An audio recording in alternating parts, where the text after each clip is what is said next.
everyone. Can you hear me? Thank you so much for your patience. I think there was a technical glitch, but then we could really resolve it. Okay, so what comes to your mind when you think of Agile first? What are the few words that comes to your mind? There are gifts if you can tell me the answer. Seriously, there is a gift you can tell me the answer. Okay. Okay. Thank you. You can all grab the chocolates from the bowl that's in front of you. It's a gift. Okay. Yes, so when we think of Agile, we think about the manifesto, the high-performing teams, Scrum Master, Product Owner, and all these things.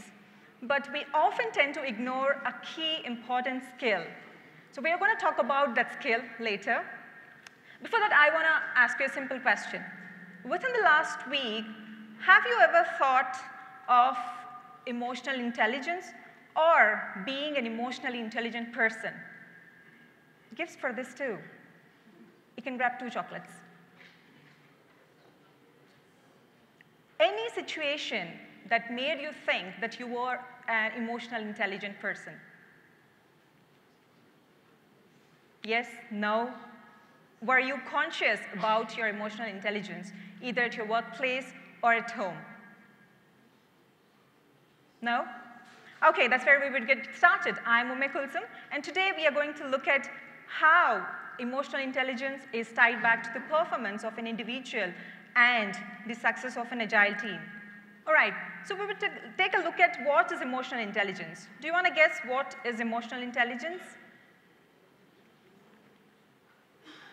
Okay, probably you can read out there. So emotional intelligence is the ability to recognize your own emotions and also emotions of others around us. And not just identifying your own emotions, you are able to monitor your emotions and also the people around us. So that's the emotional intelligence. It's all about perceiving, understanding, managing, and using your emotions in the right manner and behave accordingly. So when we're talking about emotional intelligence, there are 4 domains of emotional intelligence that you got to know. Self-awareness. So when we're talking about emotional intelligence, I have mentioned that you got to understand your own emotions. So that's the first step towards understanding your emotions, which is a self-awareness. So what is self-awareness? Understanding your own emotions, your personal strengths, weaknesses, how your emotions are going to perceive your thoughts and behaviors. So that's the first step towards the emotional intelligence. What's the next step? So once you understand your emotions, you got to control your emotions. That's called self-management. The ability to recognize your own emotions and control your emotions. It's the ability to a non-reactive approach, how you're going to react to the situations and behave accordingly. And the next one, social awareness. Now that you have understand the emotions within yourself and you can control your emotions, the next part is the social awareness. Social awareness is all about understanding the emotions of others, the concerns of the people, and also how do you recognize the power dynamics in a group, in an organization we are working together. That's basically, in a nutshell, this is called empathy. That's a primary fundamental skill. And then, once you understand the emotions in others, how are you able to build the relationship management? So this is the ability to recognize and understand the relations, how well you're able to interact with people, how you're able to influence and inspire others, and it is basically about developing others and how well are you able to manage the conflicts. So this is all about the 4 domains. So when your team is able to exhibit all the 4 domains of emotional intelligence, that's when we call a team as a high-performing team, and they can be as productive as possible. Okay, so let's take a situation. You're traveling with your friend, okay, he or she, and then you're hit by a car. Well, it's a hard hit. So what's your first reaction?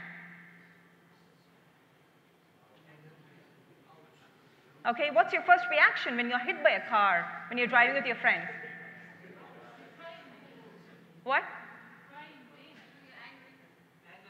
Anger of what? For what? Your car is hit. Is it? Is that the reaction? No, or you don't have a reaction at all. You're just, okay, let the car hit. I mean, is it how you're going to react? You should have some reaction, isn't it? Oh man, somebody banged me, isn't it?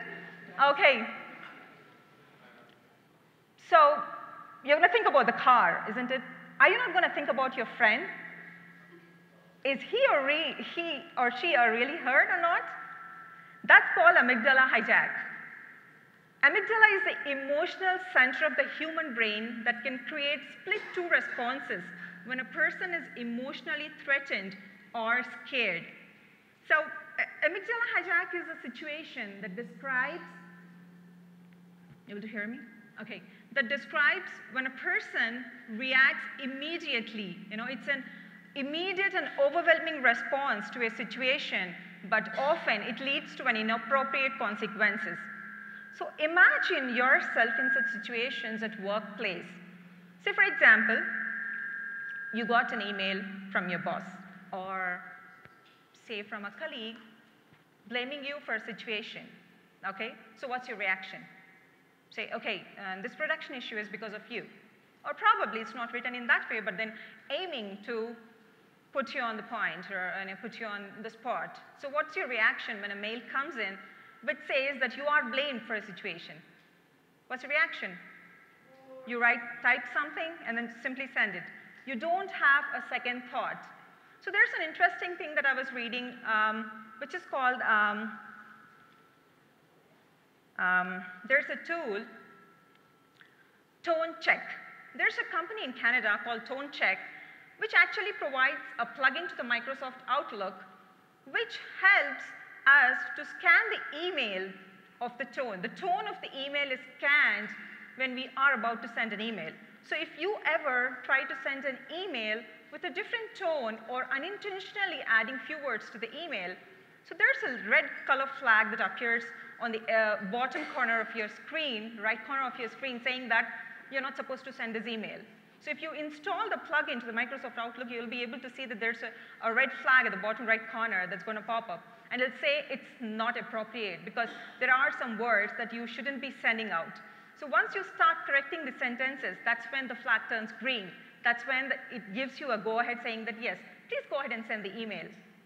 So this sometimes scares me because I think yesterday we were talking about AI and human intelligence. So I'm just scared that we are kind of overridden by the AI here, right? So we are literally depending on a tool to check our own emotions. So think about the emotions of the workplace, how the team is going to react, how the team is going to respond and work together. Okay, so do you think there's a formula for emotional intelligence?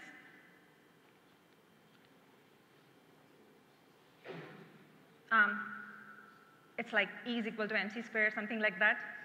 No? There's no formula for it, right? Or do you think there is one? I mean, see, either you should have yes or no. You can't just sit idle and then say, okay, staring at Kulsum. Okay, let her give the answer.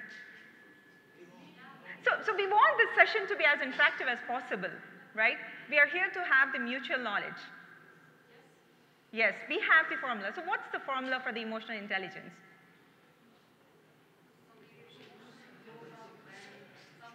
Okay, you can guess. Thank you. I'm happy. So what is this? Yes, E plus R is equal to 0. But what is E, what is R, and what's O? Perfect. Emotions plus reactions is perfect. You got it. You nailed it. Okay. So emotions plus reactions, or the response, or how you're going to react to the situation, determines the outcome of that particular situation, right? So let's give this emotion the character of an elephant, okay? So our emotions, feelings, and the way we react to the situations is the elephant. And we all have an elephant in us, okay? Don't feel so heavy when I said we have an elephant, okay? It's just, the metaphor. Okay. And we also have a rider that's actually controlling the elephant in different directions. So the rider who is controlling the elephant is called our rational mind. So within our brain, we have an elephant, and there's a rider who sits on the elephant who is trying to control the elephant, which is indeed, the rider is like our rational mind who is trying to control the emotions. The rational mind is trying to control our emotions. So while most of the time the rider controls the elephant, but if the elephant gets angry, the elephant is going to take a toss on the rider and do whatever it wants to. That means put yourself in the situation when you cannot control your rational mind. Rational mind is overridden by your emotions.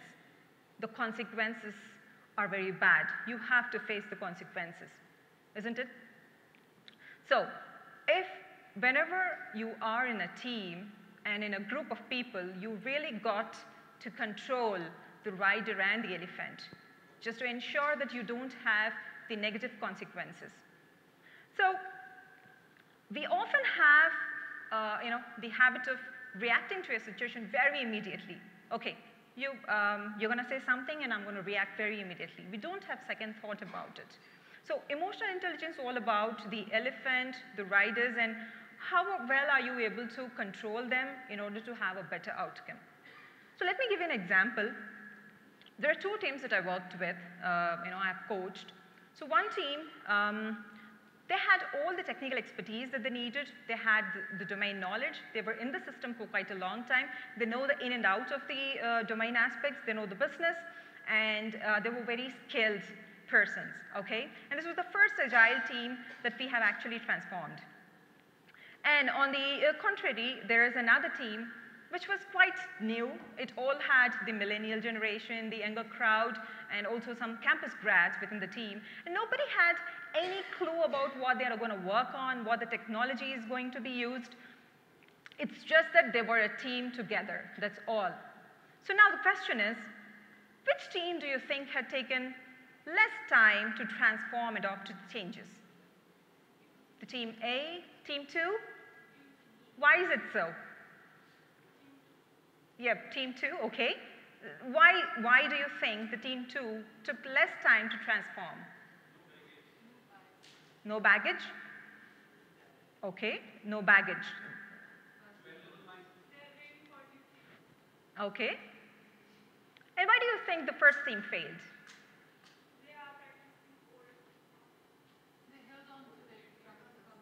Okay, they couldn't come out of their traditional methods. Okay. So here's what happened. The first team were very skilled. They were good at their technical expertise. They had everything in place except the emotional intelligence. It was the only skill that was lacking in this team, and they started overriding each other, basically. They were not able to listen to each other. So whenever there is a decision making, so somebody says that, okay, this is what we should do. And then somebody says, no, I have enough experience. This is what we should be doing. So there are always conflicts within the team.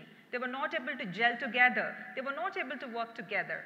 They were not able to respect each other's decisions. On the other hand, when the team was newly formed, they started collaborating with each other. They started understanding each other. They started respecting each other. They started behaving in a very, very right manner. They started exhibiting the 4 domains of the emotional intelligence. And that's why the team was pretty successful. And in fact, that was the last team to be transformed within that portfolio. But then they emerged as, in fact, they also, this team, the team A eventually had to split, and the team members had to move to different teams.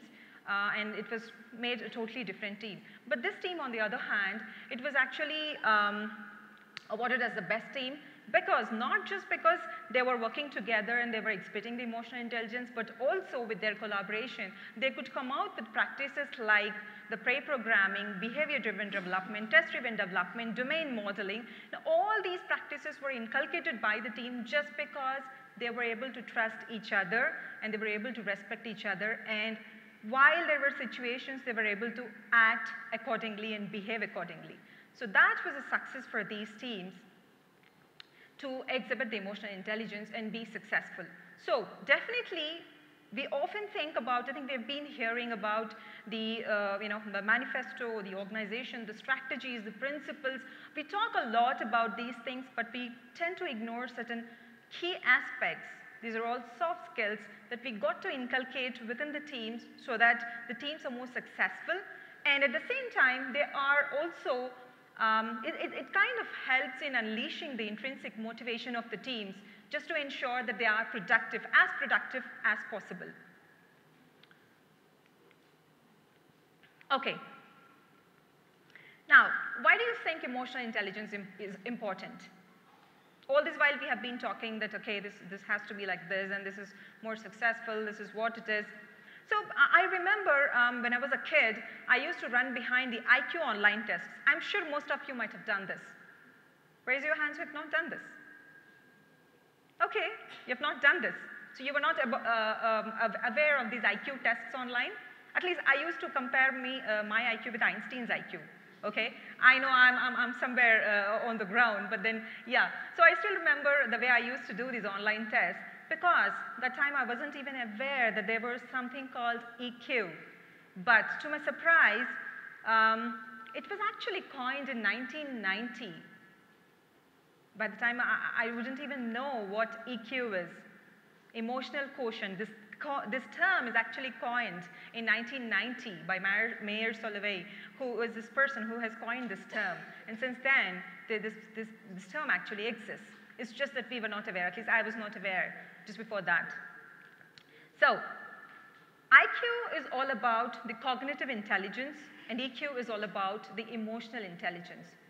IQ is an inborn ability, but EQ, which is called the emotional quotient, is something that can be improved and can be learned upon over the time.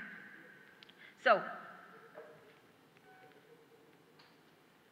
research shows that 80% of your success really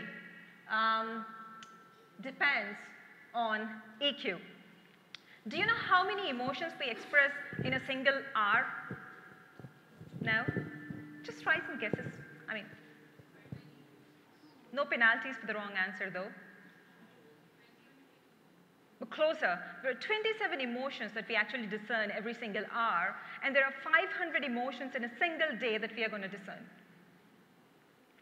So, IQ just plays 20% within your life, and most of our success actually depends on EQ.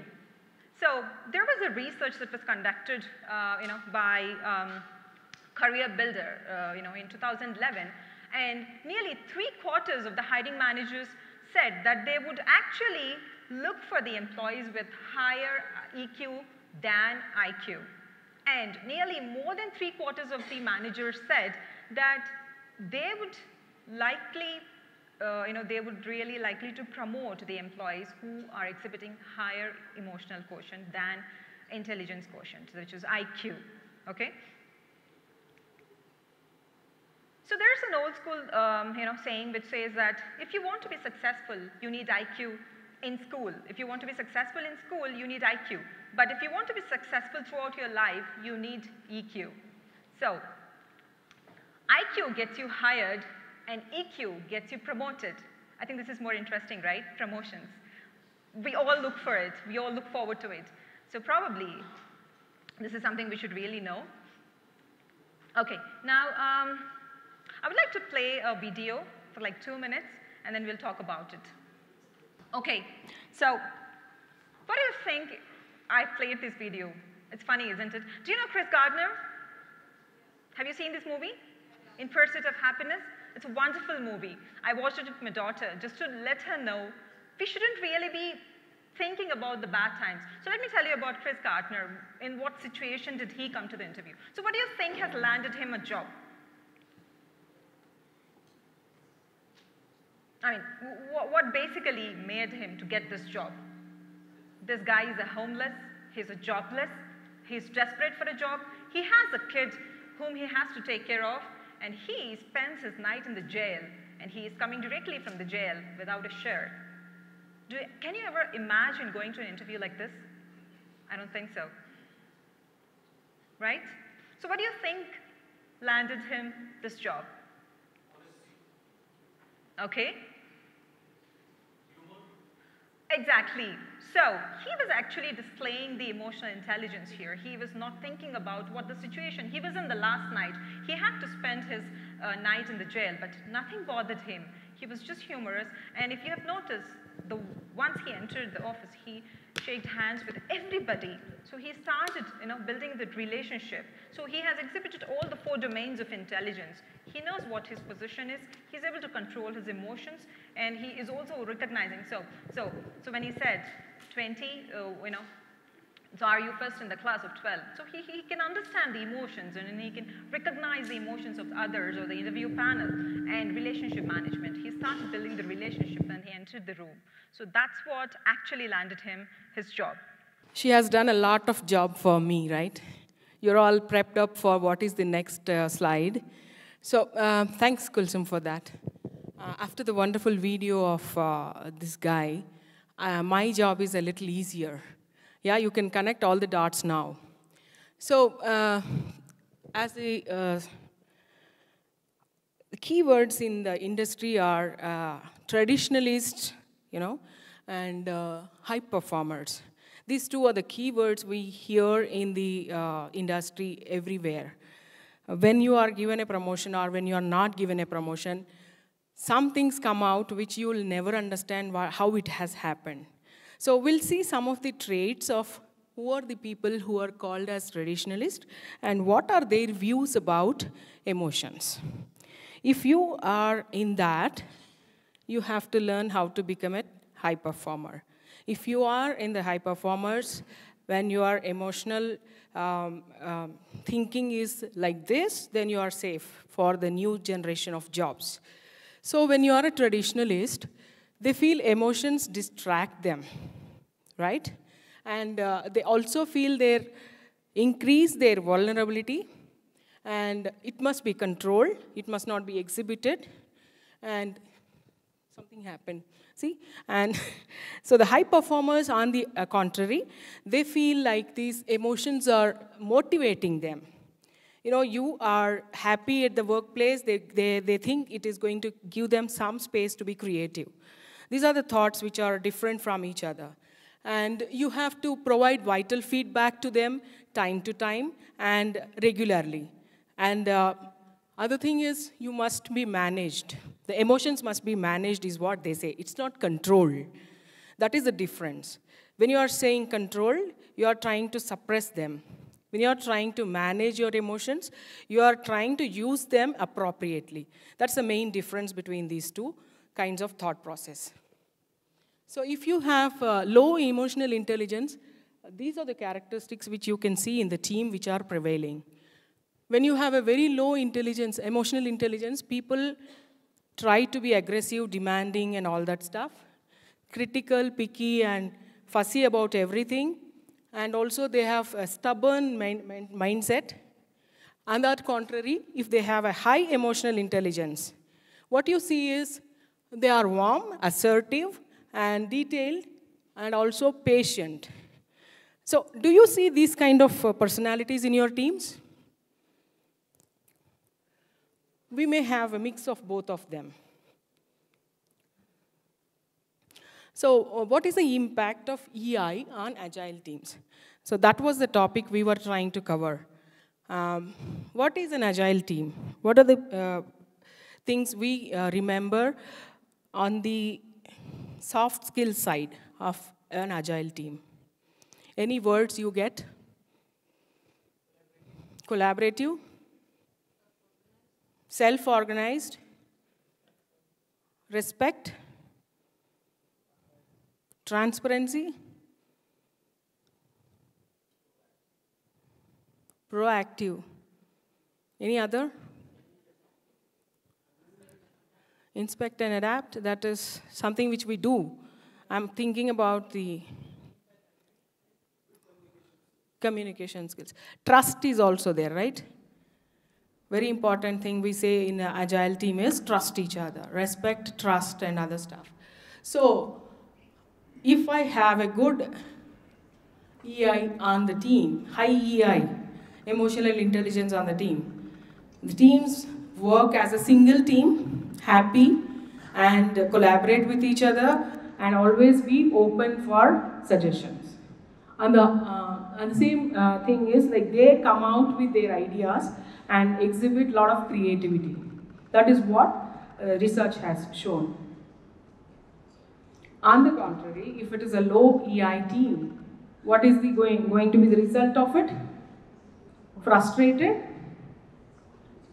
blame game, poor decision making, nobody takes a decision there.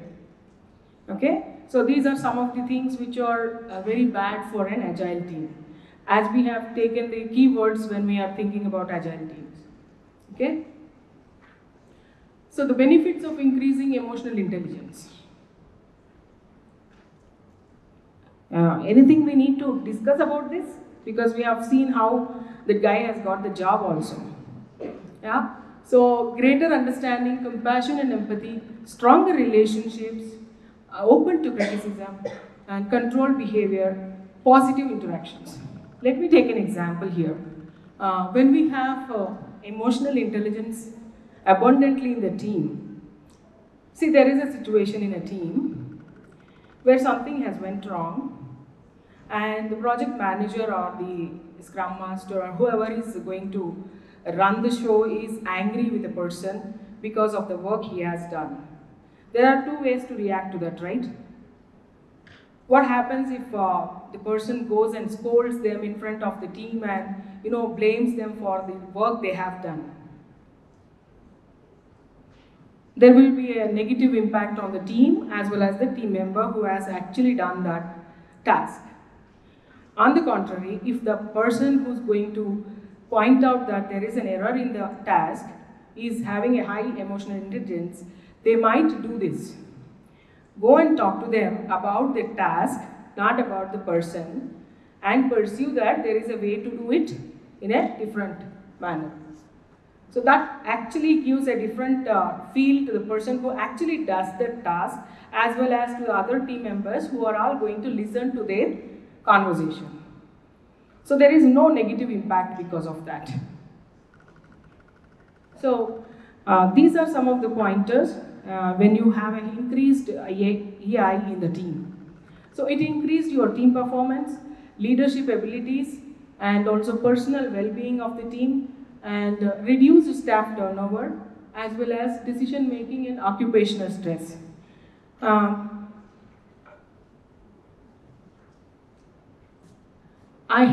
We tried to put this slide together with all the 12 principles of Agile. You all know the 12 principles, right?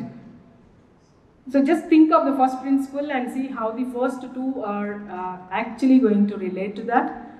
What is the first principle? Just satisfying the customer, right? So what do you need for that? The emotion we need is the empathy. Be in their shoes and think about what they need and then try to give it. In the same way, we have put some things which we can think like welcome change. To welcome change, we need to have flexibility within us, as well as deliver frequently. For that, we have to understand the problem of the customer and then give the problem-solving solutions there. Collaborate daily, the fourth principle. For that, we have to be assertive what we are going to deliver, and we have to know who's going to be working with us. And support and trust motivated teams. That is going to be the interpersonal relationships between the teams, how good you are with the other team. It's always give and take, right? And then the promote the technical excellence is nothing but what you have,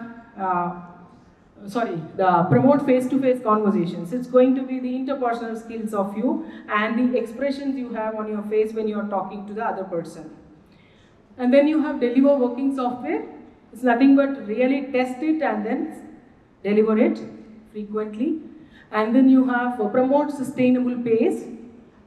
And you have promote technical excellence. wherein we have all the people who have a technical expertise will come and talk to each other and solve it. Usually we do maximize it through simplicity. It is nothing but control your impulse. Don't just increase your scope, just do what is required and satisfy the customer. And have self-organized teams. How do we do that?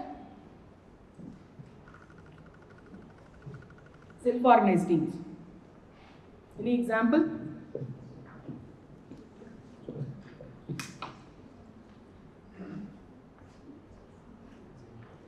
Involve them in social responsibility. Try to make them understand the power of giving back, so that people will understand the power of giving back and then they contribute to the good of the team, well-being of the team. And reflect and adjust regularly, that is but inspect and adapt for us.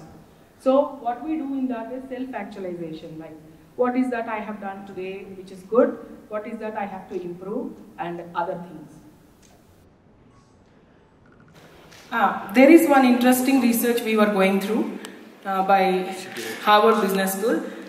I don't want to take the negative impact of that on our conversation today, but something which has come out in that review was the job title is related to the level of EQ a person has.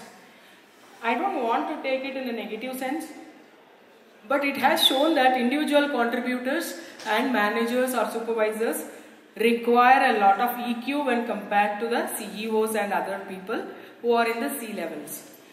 I don't want to say a negative conversation of that, but the thing is, we actually pondered upon this point and then found that if these CEOs or CXOs also have a high EQ, we have seen wonders happening in that organizations. Yeah, like Google, Microsoft and other people. And then, how do we do the assessments in the team? Good, we have learned that there is something called as IQ, EQ and emotional intelligence, but how do we assess that in our teams? That's important, right? At least for my job as an Agile coach, I have to know where a person is there on the map or on the scale of EI, how to help them improve that. So there are some things called, there are a lot of tools. One tool I would suggest is Johari window, where you have 4 quadrants of that. The first quadrant is unknown to others. That is, you have some traits in yourself which are hidden in yourself. Nobody knows about it. Okay? And the other window is known to others and known to self. That is called as open self, like what people can make out when they talk to you or when they interact with you. The other window is blind self, which is you don't know about it but others know about you. Sometimes you take it like you don't have the trait, but people will pursue that trait in you. And the last one is the unknown self, which is nobody knows about it, neither you nor your colleagues with you whom you are working. Once you do this, you will be surprised. Like you have some traits which you never knew that you had, and you will be surprised that you feel that you have a trait, but nobody else in the room feels that you have that trait. So that gives us a pointer like how we improve on those traits. Okay? And some other assessments like DISC analysis is also helpful. In this DISC analysis, we have outgoing task-oriented window, and then outgoing people-oriented, and reverse reserved people-oriented, reserved task-oriented. If we feel that for a particular task we need people who are outgoing and task-oriented, we can train them to be having those kind of traits. So these are some of the tools we can use. And one thing I wanted to share before I close this is like all of us are born with some traits. But as Kulsum was mentioning, IQ is something which we have at the school, so we can learn it. EQ is something we have to practice it and get into that. Sometimes there are chances that you can change your EQ with time. And at least for agile teams, where we have lot of soft skills required, I feel like, having a good IQ and an EQ is always beneficial for us. Any questions for both of us, Kulsum? I think that was what we wanted to share with all of you. Any questions? I don't think you should have questions. You're just trying to improve your emotional intelligence, I guess. Yes, please.